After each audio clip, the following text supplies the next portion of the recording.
Hello everyone, welcome back to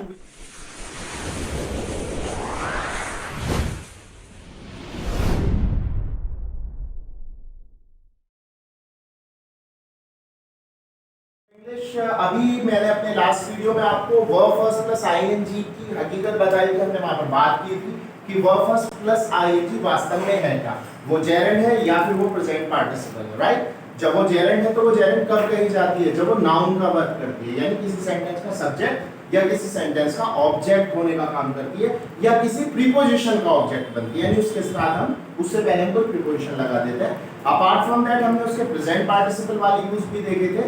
present participle वाली use से कौन कौन से हैं कि वो एडजेक्टिव की तरह भी यूज की जा सकती है, राइट। हमने बात की थी लाफिंग बुद्धा की, हमने बात की थी द बर्निंग ट्रेन की, हमने बात की थी द हैंगिंग गार्डन की, राइट। तो इन दैट वे हमने उसको एडजेक्टिव के फॉर्म में भी देखा कि उसका जो एक असली काम है, जो उसका अपने दम पर जो काम है, जिसके लिए उसे किसी हेल्पिंग वर्ब की जरूरत नहीं है, वो काम वो एडजेक्टिव का भी करती है और एडवर्ब का भी काम करती है। किस तरह से, जब आप बात करें कि I found my friend, I found my friend watching TV, I found मैंने पाया, माय फ्रेंड मेरे दोस्त को, वॉचिंग टीवी तो मैंने मेरे दोस्त को किस रूप में पाया, किस फॉर्म में पाया, किस कंडीशन में पाया, वॉचिंग टीवी।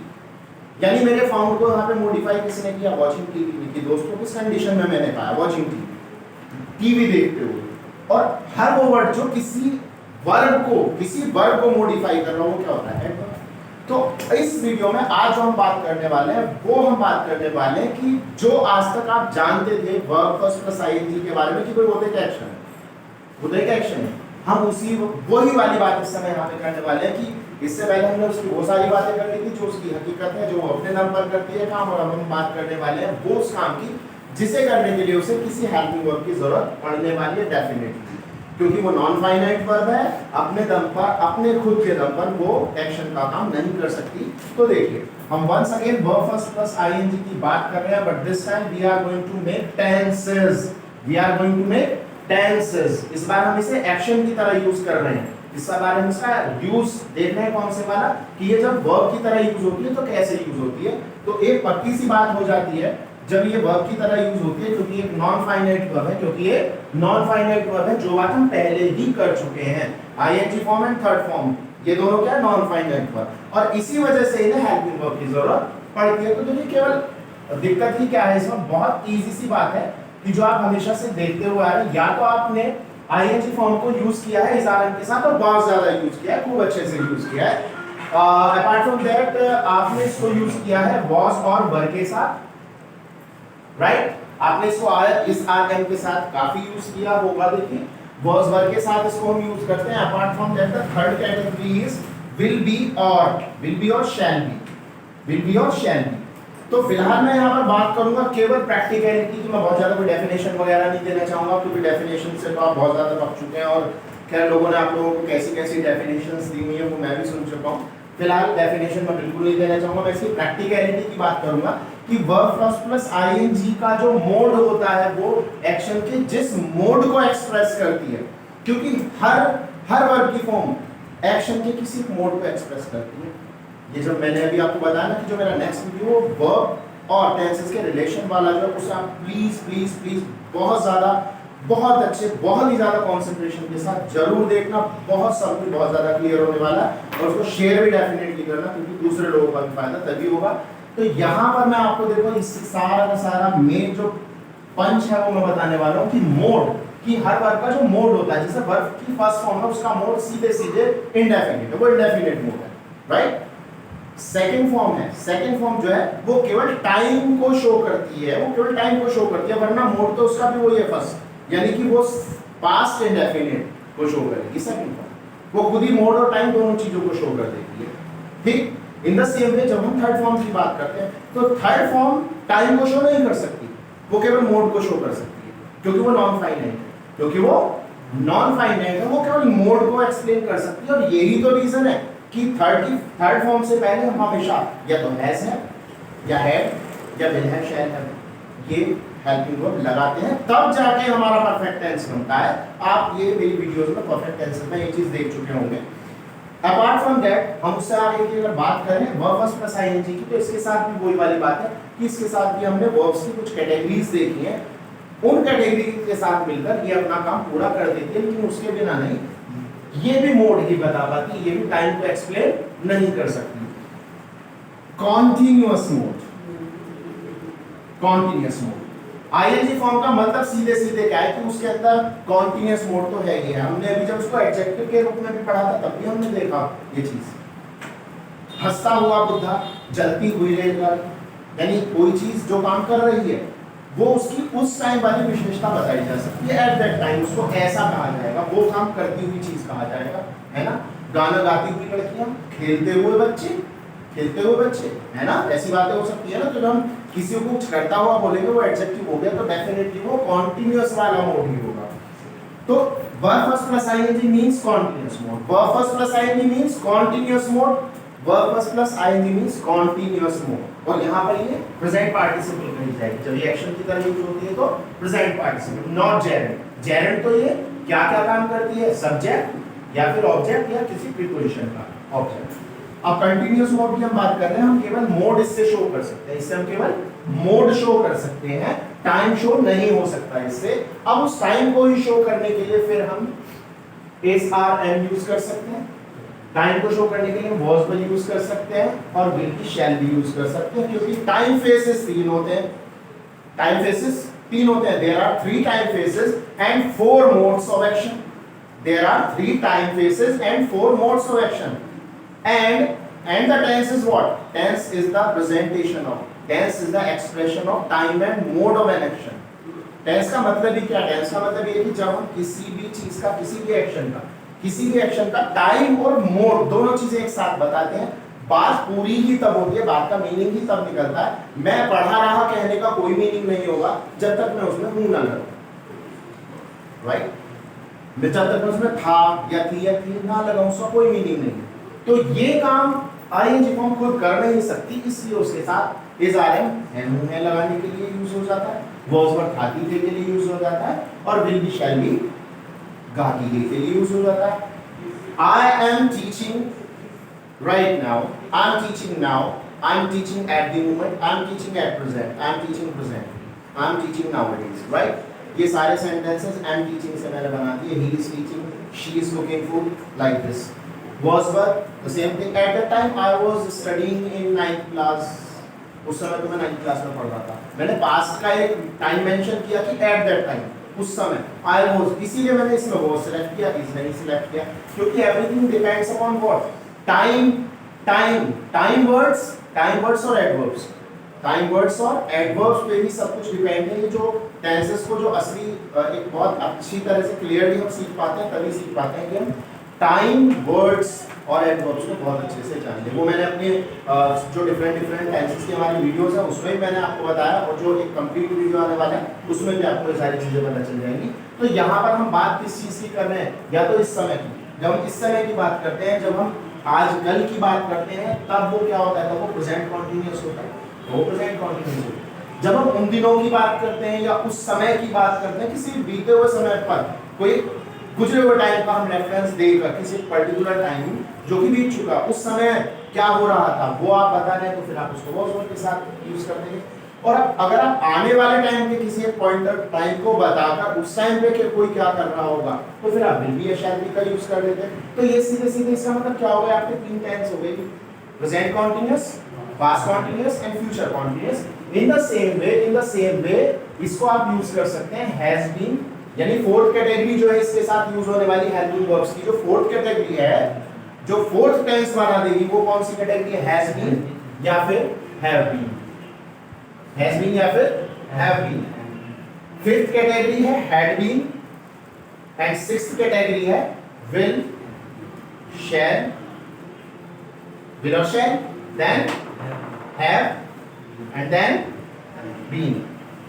अब इन कंडीशन में जब आप वर्ब फर्स्ट प्लस आईएनजी लेकर चलेंगे, इन कंडीशंस में आप verb first plus ING use करेंगे, तो देखिए क्या होने वाला है, वो सब कुछ ये खुद ही बताएंगी, वर्ब की फॉर्म्स खुद ही बता देंगी कि ये कौन सा टेंस है। देखिए has and been, been is what, been जो है वो बी की थर्ड फॉर्म होती है, बीन जो है वो बी की थर्ड फॉर्म होती है, और बीन को लेकर भी मैं आपके लिए वीडियो सेंड कर दूंगा बहुत जल्दी कि बीन का पूरा आपको राज पता चल जाए। फिलहाल आप इतना देखिए कि बीन जो है वो एक थर्ड फॉर्म, बीन एक थर्ड फॉर्म है। अब आप हैज के साथ थर्ड फॉर्म लिख रहे हैं, हैव के साथ थर्ड फॉर्म लिख रहे हैं, तो वो तो प्रेजेंट परफेक्ट बन गया, ये तो प्रेजेंट परफेक्ट हो गया। ओके, जब आपने हैज के साथ थर्ड फॉर्म या हैव के साथ वर्ड फॉर्म का यूज किया तो वो डेफिनेटली क्लियरली वो तो प्रेजेंट परफेक्ट हो गया, लेकिन उससे आगे आईएनजी फॉर्म का भी यूज कर दिया गया। और आईएनजी फॉर्म क्या कहती है? कंटीन्यूअस। आईएनजी फॉर्म क्या कहती है? Continuous. ING form expresses continuous mode, so that's why ये टोटल क्या हो गया? Present perfect continuous, right? In the same way जब आप बात कर रहे हैं had been, had, then third form, तो ये तो past perfect हो गया। और फिर आगे continuous भी कैरी हो रहा है, आगे continuous भी कैरी हो रहा है, तो पूरा क्या हो गया आपका? past perfect continuous, okay? past perfect continuous। and now will और शैल को देख के हमें क्या एहसास हो जाता है कि फ्यूचर है। उससे आगे हम चले तो हैव और थर्ड फॉर्म, ये तो फ्यूचर परफेक्ट हो गया भाई। Will have, shall have, then third form. Will have और shall have third, then third form, that is future perfect. तो फ्यूचर परफेक्ट तो ये हो गया हमारा। और आगे फिर क्या कैरी हो रहा है हमारा? क्या कंटिन्यू हो रहा है? कंटीन्यूअस फॉर्म, क्योंकि आईएनजी फॉर्म लगा हुआ है हमारा। तो हमारा ये कौन सा टेंस आ गया हमारे सामने? Future perfect continuous.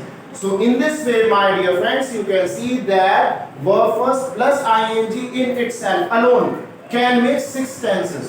6 tenses तो हम यही अकेले बना देते हैं। बाकी जो 3 verb forms बची हैं, verb first, verb second and verb third, उनके हिस्से में कितने गए? आधे। 50% हिस्सा उन 3 के हिस्से में है और 50% शेयर अकेले ये लिए बैठी है मैंने। कौन? verb first plus ing। सबसे ज्यादा शेयर्स टेंसेस नाम की कंपनी के इनके पास है। वर्ब फर्स्ट प्लस आईएनजी के बाद 6 टेंसेस ये कवर करती हैं। लेकिन अब बात यहाँ पर ये आती है कि इन दोनों में डिफरेंस क्या है? इन दोनों में डिफरेंस क्या है? देखो डिफरेंस क्या है, टेक्निकल पॉइंट ऑफ व्यू से ही बताऊंगा, प्रैक्टिकल रूप में बताऊंगा कि यहाँ पर आप बात करते हैं पॉइंटेड टाइम की। जब आप पॉइंटेड टाइम की बात करते हैं, ये मैं आपको अच्छे से समझा दूंगा कि पॉइंटेड टाइम क्या है, और जब आप बात करते हैं एक्सप्रेस्ड टाइम की, वो अंतर है यहाँ पर। अब देखो पॉइंटेड टाइम और एक्सप्रेस्ड टाइम क्या है? सपोज करो मैं प्रेजेंट का कंपैरिजन चलो लेके चल रहा हूं। सबसे पहले ये मेरा क्या लिखा था? इज आर एन, यानी कि प्रेजेंट, और इसके साथ अगर आईएनजी फॉर्म आपने ज्वाइन कर दी है, लगा दी है, तो वो क्या हो गया? वो कॉन्टिन्यूअस। तो कुल मिला के आपका प्रेजेंट कॉन्टिन्यूअस टेंस हो गया ये। इन द सेम वे आपका ये वाज वर्ब तो पास्ट हो गया, और देन इसके साथ अगर आईएनजी फॉर्म है तो वो कौन सा हो गया? Continuous. Then in the same way will be और shall be, that shows future, that shows future, okay? और उसके साथ हमारा ing फॉर्म आ गया तो वो continuous हो गया, right? अब मैं अगर present continuous और present perfect continuous, present continuous और present perfect continuous में डिफरेंस देखूं कि मैं कब तो verb first plus ing को is are के साथ यूज करूं और कब मैं has been या have been के साथ यूज करूं, तो that is the difference। वो यहाँ पर आप देख लीजिए, आप now की बात कर रहे हैं, आप at present की बात कर रहे हैं, आप प्रेजेंटली की बात कर रहे हैं, प्रेजेंटली, ओके? आप एट दी मोमेंट की बात कर रहे हैं, eight the moment, eight the moment. आप बात कर रहे हैं नाउअडेज की, नाउअडेज, या आप बात कर रहे हैं these days, these days। अब देखिए इन सब का तो मतलब क्या है? Now, at, present, presently, at the moment, इस सब, इन सब का मतलब क्या है? अब या इस समय, अब या इस समय। तो देखिए प्रैक्टिकली हम अगर देखें बातों को, तो जब हम इन टाइम वर्ड्स की बात करते हैं, जब हम बात कर रहे हैं अब, जब हम बात कर रहे हैं इस समय, जब हम बात कर रहे हैं उस समय की चीज की, जब हम एक्शन के उस मोड की बात कर रहे हैं जो हमारे बताने के समय में भी चल रहा है, या जो आजकल चल रहा है, नाउअडेज या these days। तो these are the pointed times, इन्हें हम pointed time जो केवल फिलहाल की बात कर रहे हैं, जो केवल फिलहाल की बात करें। तो जब भी हम फिलहाल की बात करते हैं तो वो हमारा पॉइंटेड टाइम होगा, उस केस में हम इज आर के साथ फॉर्म का यूज करते हैं। लेकिन जब हम बात करते हैं किस तरह की, जब हम बात करते हैं इस तरह की कि जो काम आप कर रहे हैं वो आप कब से कर रहे हैं, वो इंफॉर्मेशन भी आप साथ में लेके चल रहे हैं। आपने केवल ये नहीं बताना है कि इस समय क्या हो रहा है, आपको ये बताना है कि जो इस समय हो रहा है वो कब से हो रहा है, यानी कि आप एक कंप्लीट इंफॉर्मेशन पास ऑन कर रहे हैं। You are passing on a complete information when the thing was started, कि वो चीज कब शुरू हुई थी। क्योंकि अगर मैं ये कहूँ मैं आज अभी जो मैंने आपको पढ़ाना स्टार्ट किया है, अगर मुझे 15 मिनट हो चुके हैं तो मैं क्या कहूँगा, मैं 15 मिनट से आपको पढ़ा रहा हूँ। और दूसरी बात, अगर मैं इस हाथ की बात करूँ, देखो अब अगर मैं राइट की बात करूँ तो क्या है, मैं इस समय कॉन्टिन्यूअस टेंसेस पढ़ा रहा हूँ, राइट? मैं इस समय कॉन्टिन्यूअस टेंसेस पढ़ा रहा हूँ। I am teaching continuous tenses. I am teaching continuous tenses. I am teaching continuous tenses now. I am teaching continuous tenses now. अब मैंने क्योंकि बात की किस चीज की थी, इस समय, केवल मैं इस समय की इंफॉर्मेशन मुझे देनी थी, राइट? या मैं ये कहूँ कि आजकल मैं टेंसेस पढ़ा रहा हूँ। Nowadays I am teaching tenses. Nowadays I am teaching tenses, right? मैंने am का यूज किया है किस वजह से किया है फ्रेंड्स? क्योंकि मैं इस समय की बात कर रहा हूँ, क्योंकि मैं आजकल की बात कर रहा हूँ, क्योंकि मैं अब की बात कर रहा हूँ। लेकिन अगर मैं यहाँ आ जाऊँ, यहाँ इस कंडीशन में किस तरह की बात होगी? इस कंडीशन में कौन सी बात बोलेंगे? मैं पिछले 15 मिनट से पढ़ा रहा हूँ, मैं 20 मिनट से पढ़ा रहा हूँ, मैं 1 घंटे से पढ़ा रहा हूँ, मैं अपना पूरा प्रोफेशन का पूरा टाइम पीरियड बताने लगूं अगर मैं पिछले 12 साल से पढ़ा रहा हूँ। सो whenever we talk about a period of time, not a point of time. So that is the basic difference. That is the difference only, my dear friends, between all these three and all these three. Every tense of this side versus the same tense of this side. इन दोनों में यही difference है कि अब जब आप एक pointed time की बात करते हैं, उसी लम्हे की बात कर रहे हैं, आप एक लम्हे की बात कर रहे हैं, आप जब आप आजकल की बात कर रहे हैं, जब आप उन दिनों की बात कर रहे हैं, जब आप उस समय की बात कर रहे हैं, तो वो बात कौन सी होती है? तब वो बात is are am plus ING form या was were plus ING form या फिर will be shall be plus ING form होती है। लेकिन जब आप एक्शन कब स्टार्ट हुआ था, मतलब वो कब से हो रहा है या वो कब से हो रहा था या वो कब से हो रहा होगा, then we use has been, have been, then ing form, had been, then ing form, or will have been, shall have been, then ing. This is the difference between continuous tenses and perfect continuous tenses, right? तो यहाँ पर जो हम time express करते हैं, देखिए यहाँ पर टाइम किस तरह का आता है? यहाँ पर आता है टाइम हमारा since और for, then हमारा टाइम एक्सप्रेशन उसके बाद आता है। लाइक एक एप्लीकेशन होती है जो इंडिया के हर बच्चे को बहुत अच्छे से याद होती है, बहुत अच्छे से याद है। सेकंड क्लास के बच्चे को वो याद हो जाती है और फिर उसको हमेशा 12th तक याद रहती है। हालांकि वो उस एप्लीकेशन में हमेशा झूठ ही लिखता है, वो क्या कि respectfully I have to say that I have been suffering from fever since last night, है ना? जब भी हमें छुट्टी देनी होती थी, बुखार हो या ना हो, एप्लीकेशन यही लिखी जाती थी, I have been suffering from fever since last night. My dear friends, इस सेंटेंस को मैं डेफिनेटली यहाँ पे लिख के तब बात करूंगा आई हैव बीन, क्योंकि ये सेंटेंस हम सबका बहुत प्यारा सेंटेंस रहा है। इस सेंटेंस में मैं बहुत बार छुट्टियां दिलवाई हैं। I have been suffering from fever, I have been suffering from fever since last night, since last night. I have been suffering from fever, मैं बुखार से पीड़ित हूँ, यानी मुझे बुखार हो रहा है सिंस लास्ट नाइट, पिछली रात से।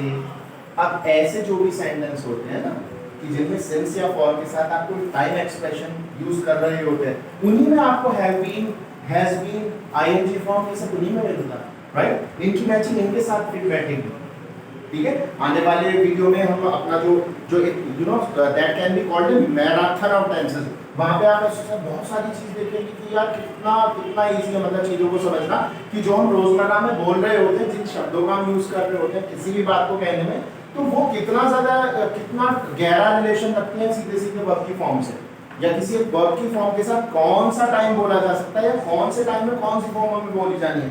फॉर एग्जाम्पल, छोटे सा एक आध एग्जाम्पल मैं फिलहाल यहाँ पे ले रहा हूँ कि अगर आप yesterday की बात कर रहे हैं, तो डेफिनेटली वहाँ पर सेकंड फॉर्म का ही यूज आपको करना होगा, और कोई फॉर्म आप वहाँ पे यूज कर देंगे तो वो गलत हो जाएगी, राइट? आप वहाँ पर फर्स्ट फॉर्म बिल्कुल नहीं लगा सकते। इन द सेम वे यहाँ की जो पहचान है, जो हैज बीन, हैव बीन, जो हैड बीन या जो will have, shall have been की पहचान है, अगर इन सेंटेंसेस में जो भी टाइम एक्सप्रेशन होगा वो क्या होगा? वो सिंस या फॉर के साथ होगा, ठीक है? फॉर हम कब लगाएं और सिंस कब लगाएं ये तो पता है, ये तो मैंने यहाँ से कर दिया कि सिंस या फॉर, लेकिन सिंस कब और फॉर कब, ये भी एक क्वेश्चन उठता है। तो देखिए बहुत बार हम टाइम जो बताते हैं वो गिनतियों में बताते हैं, काउंटिंग में बता रहे होते हैं। जैसे मैंने भी थोड़ी देर पहले जिक्र किया था कि भाई मैं 12 साल से पढ़ा रहा हूँ, मैं पिछले 12 साल से पढ़ा रहा हूँ, या केवल आज का मैंने बताया था तो मैंने कहा कि भाई मैं पिछले 40 मिनट से पढ़ा रहा हूँ, राइट। तो हमने काउंटिंग में जब भी टाइम बताया है, हमने जब भी काउंटिंग में टाइम बताया, अब वो सेकंड्स हो, चाहे वो घंटे हो, वो चाहे मिनट्स हो, वो चाहे साल हो, वो चाहे दिन हो, चाहे हफ्ते हो, चाहे महीने हो, तो आप फॉर का यूज करते हैं। हमें यूज करना होता है फॉर का। For 2 days, for 2 weeks, for 2 months, for 2 years, even for 2 decades, 2 दशकों से। अब दशक भी गिने तो भी वो गिनतियों में आ गए ना, 2 दशक। तो once again the same thing, for ही यहाँ पर मुझे यूज करना होगा। मैं पिछले 12 सालों से इसी शहर में रह रहा हूँ। I have been living in this city, I have been living in this city for 12 years, for 12 years। लेकिन अगर मैं ये कहूँ अब मैं 12 सालों से रह रहा हूँ, तो दिस इज 2021, दिस इज 2021, यानी कि मैं करीब करीब 2009 से रह रहा हूँ यहाँ पर, ओके। अब इसी बात को मैं एग्जैक्ट टाइम से अगर बता दूं, मैं 12 साल ना कहकर ये कह दूं कि मैं 2009 से इस शहर में रह रहा हूँ, अब हल्का सा ये चेंज आ जाएगा। This time I use since, not for. I have been living in this city since 2009, okay. In the same way अगर आप नाम बताएं दिन का तो भी सिंस, आप नाम बताएं महीने का तो भी सिंस, राइट। तो सिंस यानी कि हम तब यूज करेंगे जब हम बिल्कुल एग्जैक्ट टाइमिंग बताएंगे। वो एक्सप्रेस होगी कैसे कि आप उसका नाम बताइए। आप 4 घंटे कहेंगे तो for 4 hours, for 5 hours, for 3 hours, for 2 hours, for 1 hour। आगे आपने गिनतियों में घंटे बताए हैं तो वो फॉर के साथ जाएगा। लेकिन अगर आप ये कहने लगे कि 3 बजे से या 4 बजे से या 5 बजे से या 6 बजे से, या आप कहने लगे AM या PM में आप बात करने लगे, तो वो तो फिर एग्जैक्ट टाइम ही हो गया ना। तो वहां पर हम सिंस लेंगे, वहां पर हम सिंस का यूज करेंगे, okay.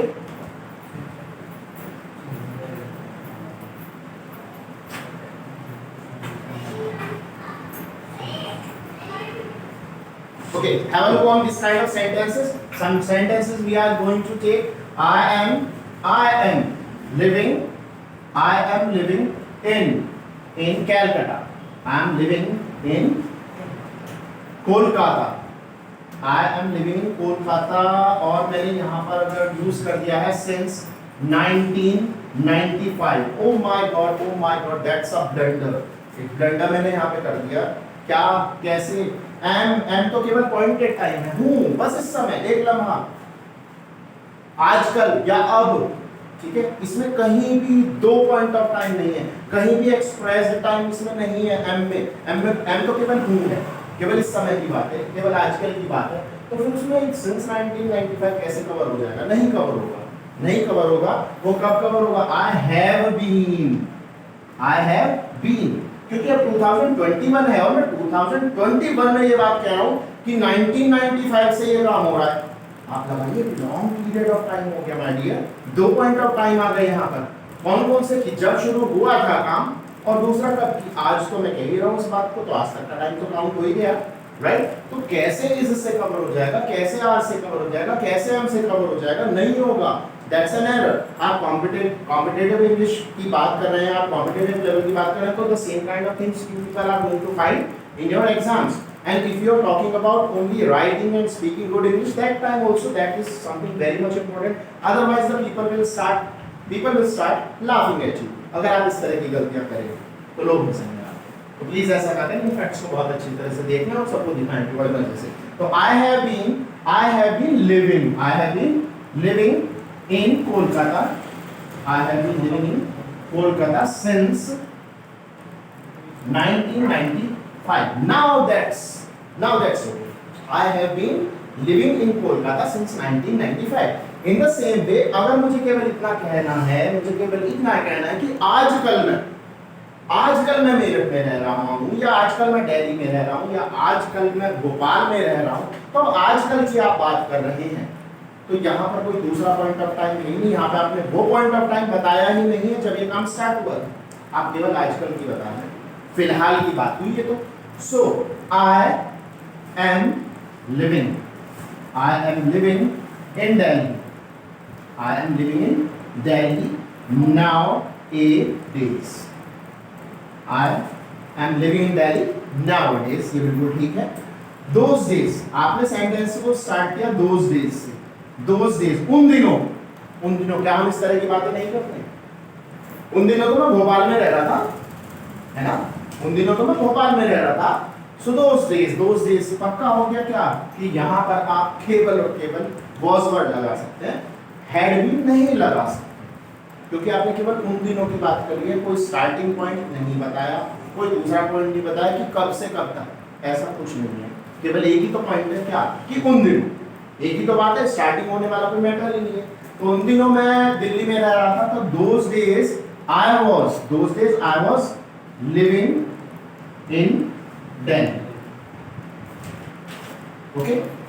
Suppose you say yesterday आपने सेंटेंस की स्टार्टिंग ही yesterday से की, यानी आप बात कल की करना चाह रहे हैं, आप बात कल की करना चाह रहे हैं कि yesterday at this time, time को आप आज का ही मेंशन कर रहे हैं, लेकिन आपने yesterday लगा के ये तो बता दिया कि ये जो मैं at this time कह रहा हूँ, यानी आज वाला जो मैं समय कह रहा हूँ, ये कल जब था, कल जब इस समय हो रहा था, यानी आज अगर मैं 7 बजे बात कर रहा हूँ शाम के, तो यानी मैं कल के शाम के 7 बजे की बात कर रहा हूँ। yesterday at this time, कल इस समय। अब देखो yesterday ने तो ये बता दे कि पास्ट हो गया, और at this time ने क्या बता दे कि डेफिनेटली कॉन्टिन्यूअस बनेगा कि yesterday at this time, कल इस समय तो आई थिंक कल इस समय ऐसे एक्सप्रेशन हम देते हैं ना बहुत बार कि हम कुछ रिमाइंड करने की कोशिश कर रहा था, फिर हमारे मुंह से क्या निकल के आता है, इस समय तो मैं मूवी देख रहा था। नहीं, मूवी देख रहा था वो बात अलग है कि मूवी देख रहा था, लेकिन बताता क्या हूँ मैं, इस समय तो मैं, हाँ इस समय तो मैं पढ़ रहा था, वो बात अलग है कि मूवी देख रहा था, राइट। तो जब भी हम इस तरह की बात करें कि कल इस समय, कल उस समय, राइट, तो वो क्या होगा, डेफिनेटली वो I was yesterday at this time, I was watching a movie, I was watching a movie, okay.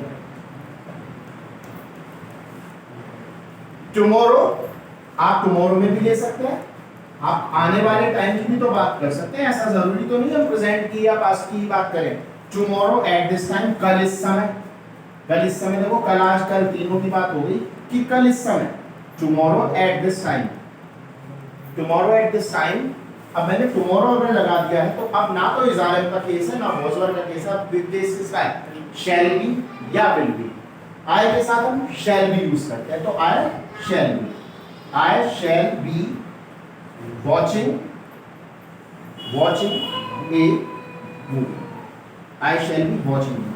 So tomorrow at this time I shall be watching a movie, tomorrow at this time I shall be watching a movie, at this time, just because of that हमने यहाँ पर is are and was were या shall be, हमने यहाँ पर is am are यानी present वाली category देखिए, यहाँ पर मैंने am यूज किया है, यहाँ पर मैंने was यूज किया है, यहाँ पर was यूज किया है, यहाँ पर shall be यूज किया है। वो सब कुछ किस हिसाब से हो रहा है, वो according to time word, according to जो एडवर्बियल फ्रेज हमारा आ रहा है, इसने टाइम शो किया, इसने शो किया कि पास्ट, इसने शो किया कि फ्यूचर, और इन चीजों ने क्या शो किया कि कॉन्टिन्यूअस ही बनेगा जब आप एट दिस टाइम की बात कर रहे हैं।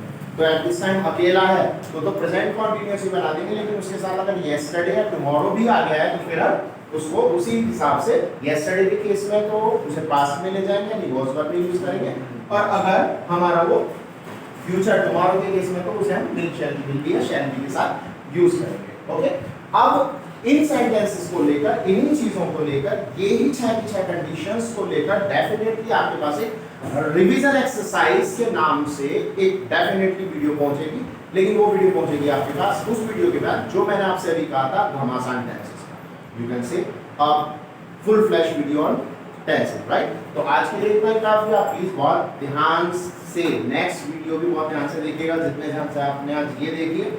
जो भी आपकी क्वेरीज है वो प्लीज आप कमेंट बॉक्स में डाल दीजिएगा, शेयर और सब्सक्राइब बिल्कुल डेफिनेटली आप प्लीज कर लें। तो फिलहाल के लिए tata, goodbye, have a nice time.